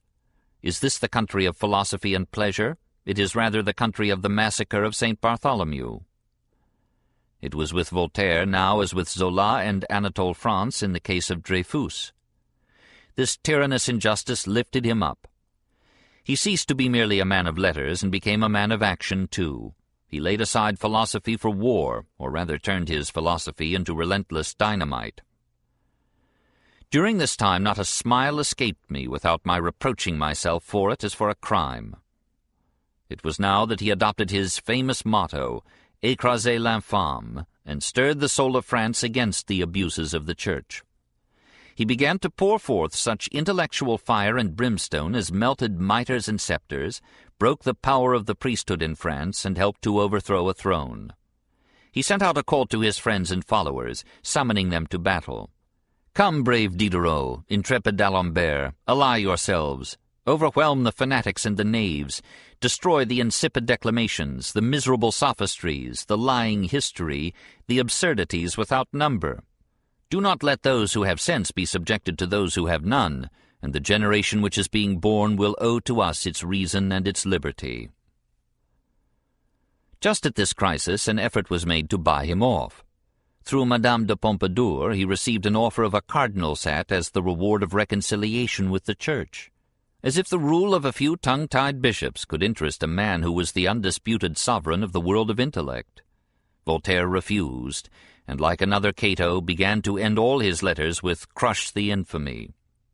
He sent out his treatise on toleration. He said he would have borne with the absurdities of dogma had the clergy lived up to their sermons and had they tolerated differences. But subtleties of which not a trace can be found in the Gospels are the sources of the bloody quarrels of Christian history. The man who says to me, "Believe as I do or God will damn you," will presently say, "Believe as I do or I shall assassinate you." By what right could a being created free force another to think like himself? A fanaticism composed of superstition and ignorance has been the sickness of all the centuries. No such perpetual peace as the Abbé de Saint-Pierre had pleaded for could ever be realized unless men learned to tolerate one another's philosophic, political, and religious differences.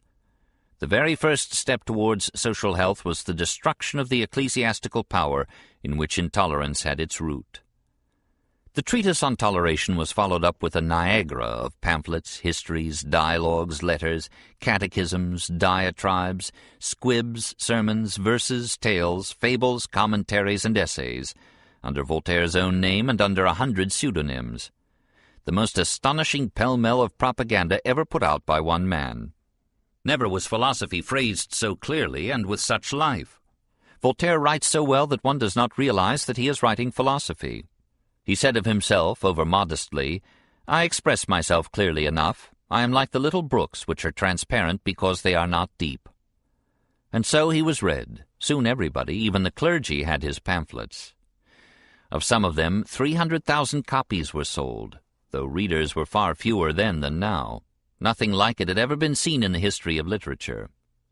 Big books, he said, are out of fashion.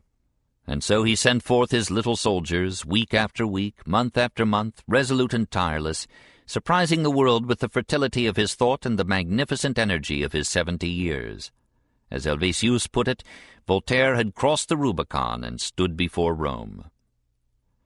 He began with a higher criticism of the authenticity and reliability of the Bible. He takes much of his material from Spinoza, more of it from the English deists, most of it from the Critical Dictionary of Bayle, 1647 to 1706. But how brilliant and fiery their material becomes in his hands. One pamphlet is called The Questions of Zapata, a candidate for the priesthood. Zapata asks innocently, "How shall we proceed to show that the Jews, whom we burn by the hundred, were for 4,000 years the chosen people of God?" And he goes on with questions which lay bare the inconsistencies of narrative and chronology in the Old Testament. When two councils anathematize each other, as has often happened, which of them is infallible? At last, Zapata, receiving no answer, took to preaching God in all simplicity. He announced to men the common Father, the rewarder, punisher, and pardoner. He extricated the truth from the lies and separated religion from fanaticism. He taught and practiced virtue. He was gentle, kindly, and modest. And he was burned at Valladolid in the year of grace 1631. Under the article on prophecy in the Philosophic Dictionary, he quotes Rabbi Isaacs' bulwark of faith against the application of Hebrew prophecies to Jesus, and then goes on, ironically, "Thus these blind interpreters of their own religion and their own language combated with the Church and obstinately maintained that this prophecy cannot in any manner regard Jesus Christ." Those were dangerous days in which one was compelled to say what one meant without saying it, and the shortest line to one's purpose was anything but straight. Voltaire likes to trace Christian dogmas and rites to Greece, Egypt, and India, and thinks that these adaptations were not the least cause of the success of Christianity in the ancient world. Under the article on religion, he asks, slyly, "After our own holy religion, which doubtless is the only good one, what religion would be the least objectionable?" And he proceeds to describe a faith and worship directly opposed to the Catholicism of his day. "Christianity must be divine," he says in one of his most unmeasured sallies, "since it has lasted 1700 years, despite the fact that it is so full of villainy and nonsense." He shows how almost all ancient people had similar myths, and hastily concludes that the myths are thereby proved to have been the inventions of priests. The first divine was the first rogue who met the first fool. However, it is not religion itself which he attributes to the priests, but theology. It is slight differences in theology that have caused so many bitter disputes and religious wars. It is not the ordinary people who have raised these ridiculous and fatal quarrels, the sources of so many horrors. Men fed by your labors in a comfortable idleness, enriched by your sweat and your misery, struggled for partisans and slaves. They inspired you with a destructive fanaticism that they might be your masters. They made you superstitious, not that you might fear God, but that you might fear them. Let it not be supposed from all this that Voltaire was quite without religion. He decisively rejects atheism, so much so that some of the encyclopedists turned against him, saying, "Voltaire is a bigot, he believes in God." In The Ignorant Philosopher, he reasons towards Spinozist pantheism, but then recoils from it as almost atheism. He writes to Diderot, I confess that I am not at all of the opinion of Saunderson, who denies a God because he was born sightless.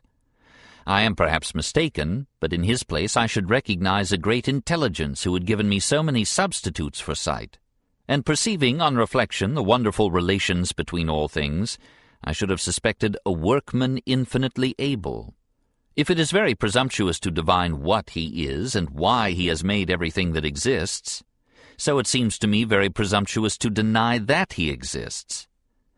I am exceedingly anxious to meet and talk with you, whether you think yourself one of his works or a particle drawn of necessity from eternal and necessary matter. Whatever you are a worthy part of that great whole which I do not understand. To Holbach he points out that the very title of his book, The System of Nature, indicates a divine organizing intelligence. On the other hand, he stoutly denies miracles and the supernatural efficacy of prayer. I was at the gate of the convent when Sister Fessou said to Sister Confite, "Providence takes a visible care of me. You know how I love my sparrow. He would have been dead if I had not said 9 Ave Marias to obtain his cure." A metaphysician said to her, "Sister, there is nothing so good as Ave Marias, especially when a girl pronounces them in Latin in the suburbs of Paris. But I cannot believe that God has occupied himself so much with your sparrow, pretty as it is. I pray you to believe that he has other things to attend to." Sister Fessou, "Sir, this discourse savors of heresy. My confessor will infer that you do not believe in providence." Metaphysician, "I believe in a general providence, dear sister, which has laid down from all eternity the law which governs all things, like light from the sun. But I believe not that a particular providence changes the economy of the world for your sparrow." His Sacred Majesty, chance, decides everything. True prayer lies not in asking for a violation of natural law, but in the acceptance of natural law as the unchangeable will of God. Similarly, he denies free will. As to the soul, he is an agnostic. 4,000 volumes of metaphysics will not teach us what the soul is. Being an old man, he would like to believe in immortality, but he finds it difficult. Nobody thinks of giving an immortal soul to the flea. Why then to an elephant, or a monkey, or my valet? A child dies in its mother's womb just at the moment when it has received a soul. Will it rise again, fetus, or boy, or man? To rise again, to be the same person that you were, you must have your memory perfectly fresh and present, for it is memory that makes your identity. If your memory be lost, how will you be the same man? Why do mankind flatter themselves that they alone are gifted with a spiritual and immortal principle? Perhaps from their inordinate vanity. I am persuaded that if a peacock could speak, he would boast of his soul and would affirm that it inhabited his magnificent tail. And in this earlier mood he rejects also the view that belief in immortality is necessary for morality. The ancient Hebrews were without it just when they were the chosen people, and Spinoza was a paragon of morality. In later days he changed his mind. He came to feel that belief in God has little moral value unless accompanied by belief in an immortality of punishment and reward. Perhaps for the common people, la canaille, a rewarding and avenging God is necessary.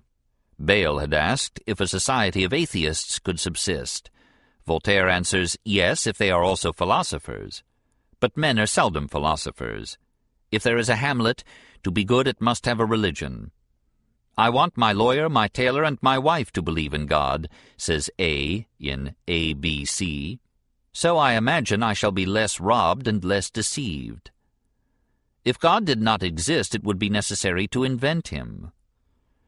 I begin to put more store on happiness and life than on truth.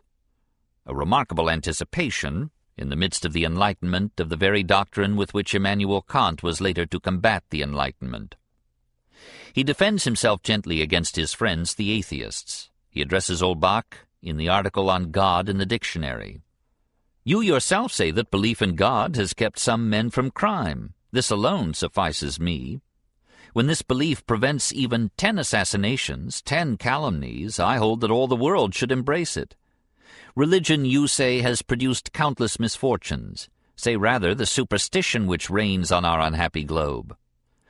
This is the cruelest enemy of the pure worship due to the Supreme Being. Let us detest this monster which has always torn the bosom of its mother. Those who combat it are the benefactors of the human race.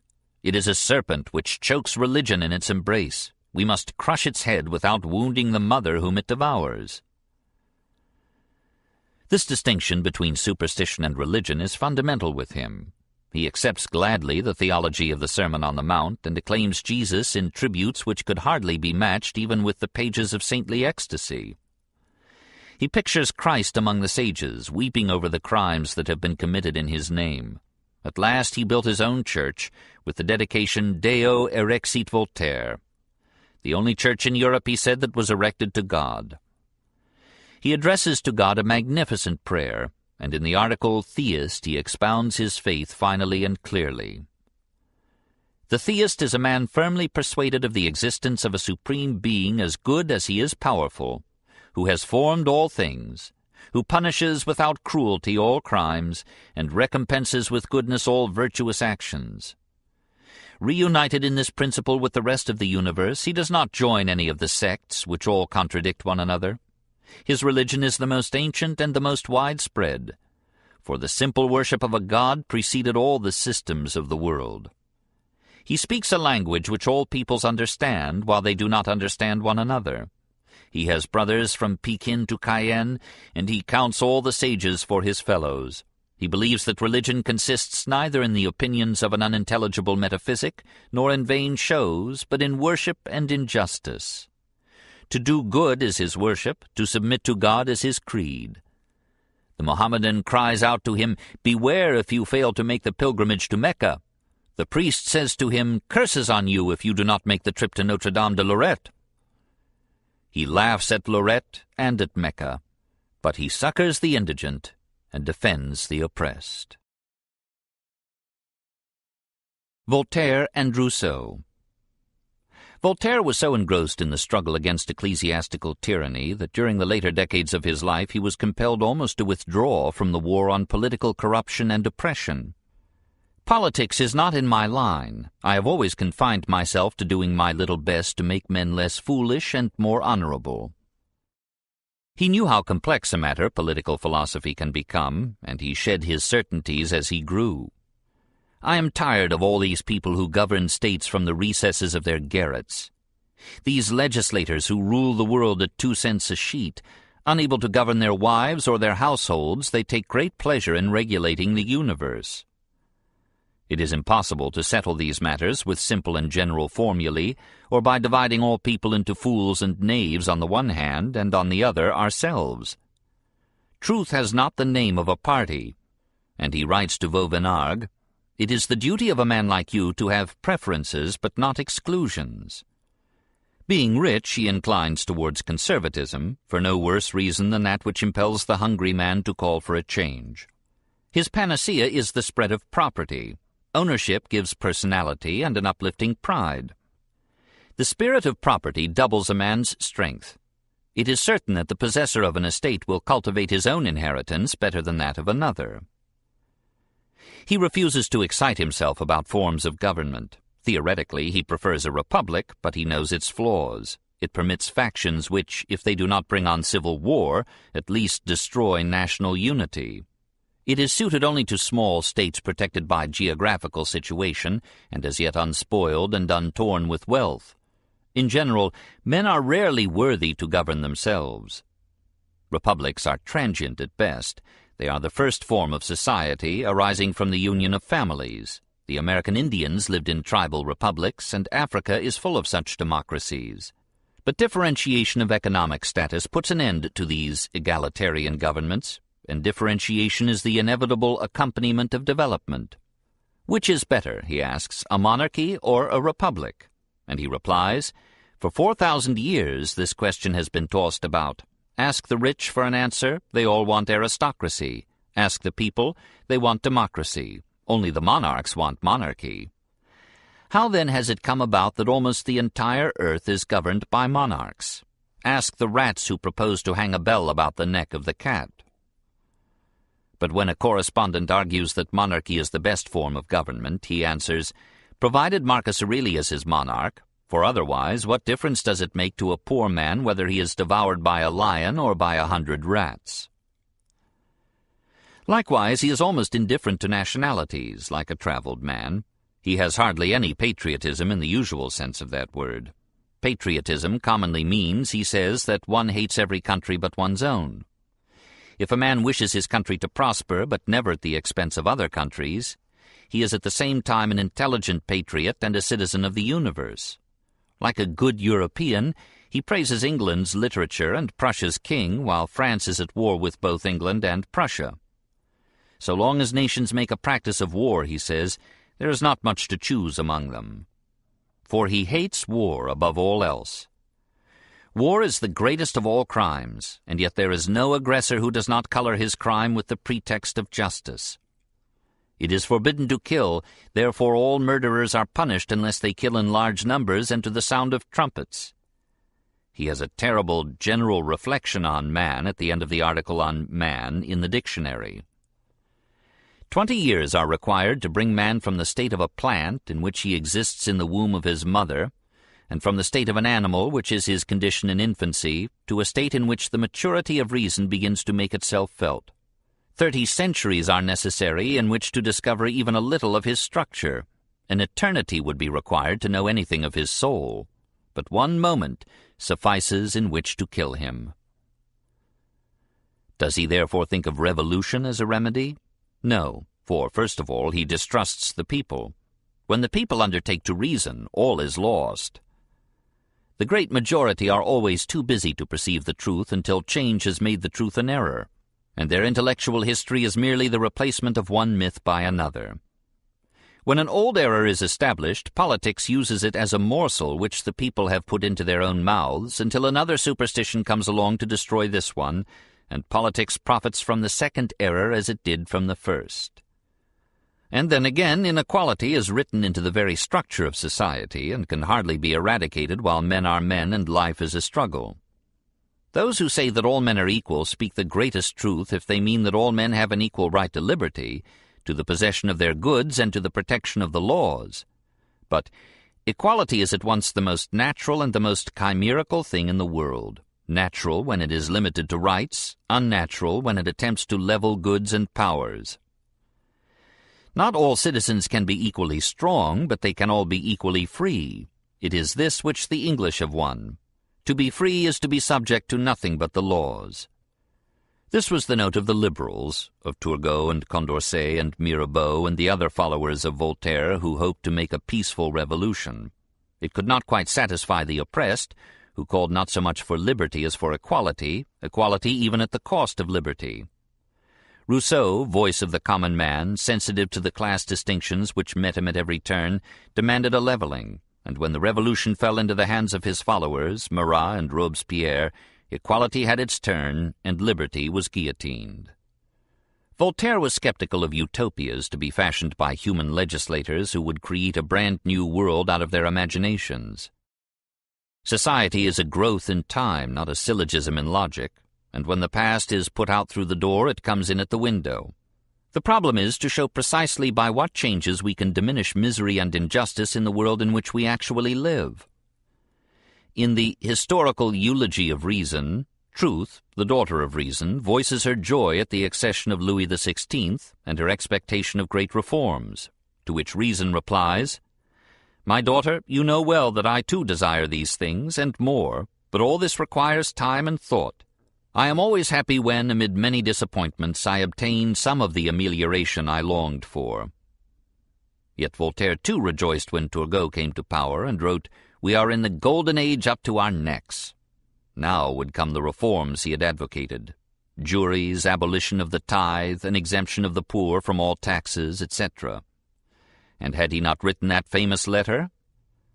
Everything that I see appears to be throwing broadcast the seed of a revolution which must some day inevitably come, but which I shall not have the pleasure of witnessing. The French always come late to things, but they do come at last. Light extends so from neighbor to neighbor that there will be a splendid outburst on the first occasion, and then there will be a rare commotion. The young are fortunate. They will see fine things. Yet he did not quite realize what was happening about him, and he never for a moment supposed that in this splendid outburst all France would accept enthusiastically the philosophy of this queer Jean-Jacques Rousseau, who, from Geneva and Paris, was thrilling the world with sentimental romances and revolutionary pamphlets. The complex soul of France seemed to have divided itself into these two men, so different and yet so French. Nietzsche speaks of la gaia scienza, the light feet, wit, fire, grace, strong logic, arrogant intellectuality, the dance of the stars. Surely he was thinking of Voltaire. Now, beside Voltaire, put Rousseau. All heat and fantasy, a man with noble and jejune visions, the idol of la bourgeoise gentile femme, announcing like Pascal that the heart has its reasons which the head can never understand. In these two men we see again the old clash between intellect and instinct.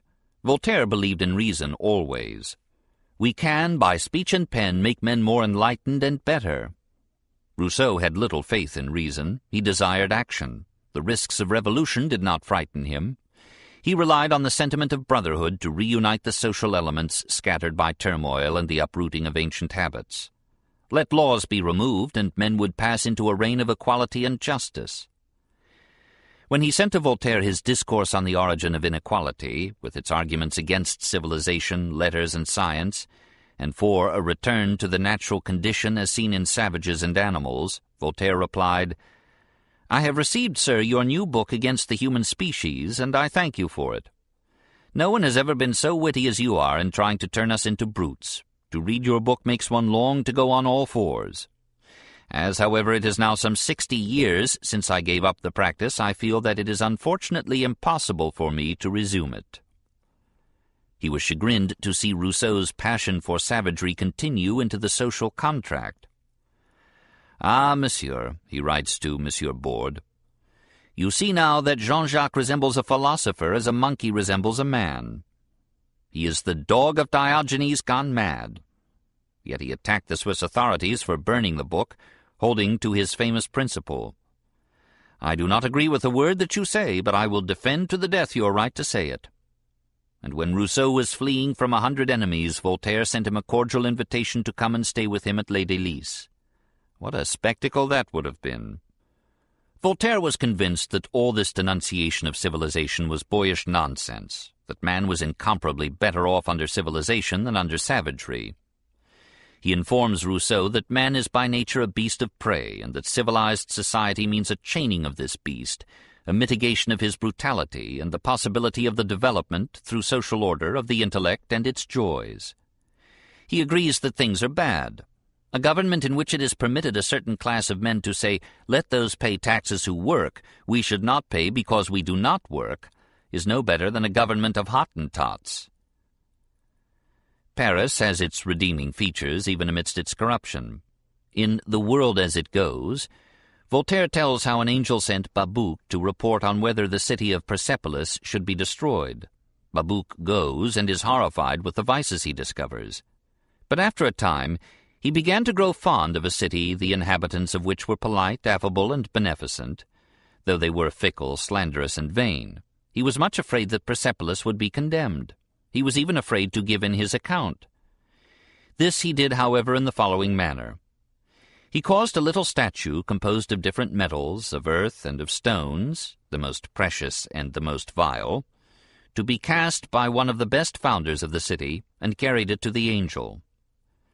"Wilt thou break," said he, "this pretty statue because it is not wholly composed of gold and diamonds?" The angel resolved to think no more of destroying Persepolis, but to leave the world as it goes. After all, when one tries to change institutions without having changed the nature of men, that unchanged nature will soon resurrect those institutions. Here was the old vicious circle. Men form institutions, and institutions form men. Where could change break into this ring? Voltaire and the liberals thought that intellect could break the ring by educating and changing men slowly and peacefully. Rousseau and the radicals felt that the ring could be broken only by instinctive and passionate action that would break down the old institutions and build, at the dictates of the heart, new ones under which liberty, equality, and fraternity would reign. Perhaps the truth lay above the divided camps. that instinct must destroy the old, but that only intellect can build the new. Certainly the seeds of reaction lay fertile in the radicalism of Rousseau, for instinct and sentiment are ultimately loyal to the ancient past which has begotten them, and to which they are stereotyped adaptations. After the catharsis of revolution, the needs of the heart would recall supernatural religion and the good old days of routine and peace. After Rousseau would come Chateaubriand, and de Stael, and de Maistre, and Kant. Dénouement. Meanwhile, the old laughing philosopher was cultivating his garden at Ferney. This is the best thing we can do on earth. He had asked for a long life. My fear is that I shall die before I have rendered service. But surely now he had done his share. The records of his generosity are endless. Everyone, far or near, claimed his good offices. People consulted him, related the wrongs of which they were the victims, and solicited the help of his pen and his credit. Poor people guilty of some misdemeanor were his especial care. He would secure a pardon for them and then set them up in some honest occupation, meanwhile watching and counseling them. When a young couple who had robbed him went down on their knees to beg his forgiveness, he knelt to raise them, telling them that his pardon was freely theirs and that they should kneel only for God's. One of his characteristic undertakings was to bring up, educate, and provide a dowry for the destitute niece of Corneille. "The little good I have done," he said, "is my best work. When I am attacked, I fight like a devil. I yield to no one. But at bottom I am a good devil, and I end by laughing." In 1770, his friends arranged a subscription to have a bust made of him. The rich had to be forbidden to give more than a mite, for thousands asked the honor of contributing. Frederick inquired how much he should give. He was told, "A crown piece, sire, and your name." Voltaire congratulated him on adding to his cultivation of the other sciences this encouragement of anatomy by subscribing for the statue of a skeleton. He demurred to the whole undertaking on the ground that he had no face left to be modeled. "You would hardly guess where it ought to be. My eyes have sunk in 3 inches. My cheeks are like old parchment. The few teeth I had are gone." To which d'Alembert replied, "Genius is always a countenance which genius its brother will easily find." When his pet, Bun, kissed him, he said it was life kissing death. He was now 83, and a longing came over him to see Paris before he died. The doctors advised him not to undertake so arduous a trip. "But if I want to commit a folly," he answered, "nothing will prevent me." He had lived so long and worked so hard that perhaps he felt he had a right to die in his own way, and in that electric Paris from which he had been so long exiled. And so he went, weary mile after weary mile, across France, and when his coach entered the capital his bones hardly held together. He went at once to the friend of his youth, d'Argental. "I have left off dying to come and see you," he said. The next day his room was stormed by 300 visitors who welcomed him as a king. Louis XVI fretted with jealousy. Benjamin Franklin was among the callers and brought his grandson for Voltaire's blessing. The old man put his thin hands upon the youth's head and bade him dedicate himself to God and liberty. He was so ill now that a priest came to shrive him. "From whom do you come, Monsieur l'Abbé?" asked Voltaire. "From God himself," was the answer. "Well, well, sir," said Voltaire. "Your credentials?" The priest went away without his prey. Later Voltaire sent for another abbé, Gautier, to come and hear his confession. Gautier came, but refused Voltaire absolution until he should sign a profession of full faith in Catholic doctrine. Voltaire rebelled. Instead, he drew up a statement which he gave to his secretary, Wagner. "I die adoring God, loving my friends, not hating my enemies, and detesting superstition." Signed, Voltaire, February 28, 1778. Though sick and tottering, he was driven to the Academy, through tumultuous crowds that clambered on his carriage and tore into souvenirs the precious pelisse which Catherine of Russia had given him. It was one of the historic events of the century. No great captain returning from a prolonged campaign of difficulty and hazard, crowned by the most glorious victory, ever received a more splendid and far-resounding greeting. At the Academy he proposed a revision of the French dictionary. He spoke with youthful fire and offered to undertake all such part of the work as would come under the letter A. At the close of the sitting he said, "Gentlemen, "I thank you in the name of the alphabet." To which the chairman, Chastellux, replied, "And we thank you in the name of letters." Meanwhile, his play, Irene, was being performed at the theatre. Against the advice of the physicians, again he insisted on attending. The play was poor, but people marveled not so much that a man of 83 should write a poor play, but that he should write any play at all, and they drowned the speech of the players with repeated demonstrations in honor of the author. A stranger, entering, supposed himself to be in a madhouse, and rushed back frightened into the street. When the old patriarch of letters went home that evening, he was almost reconciled to death. He knew that he was exhausted now, that he had used to the full that wild and marvelous energy which nature had given to him perhaps more than to any man before him. He struggled as he felt life being torn from him, but death could defeat even Voltaire. The end came on May 30th, 1778. He was refused Christian burial in Paris, but his friends set him up grimly in a carriage and got him out of the city by pretending that he was alive. At Celliers they found a priest who understood that rules were not made for geniuses, and the body was buried in holy ground. In 1791 the National Assembly of the Triumphant Revolution forced Louis XVI to recall Voltaire's remains to the Panthéon. The dead ashes of the great flame that had been were escorted through Paris by a procession of 100,000 men and women, while 600,000 flanked the streets. On the funeral car were the words, "He gave the human mind a great impetus. He prepared us for freedom." On his tombstone, only 3 words were necessary. "Here lies Voltaire."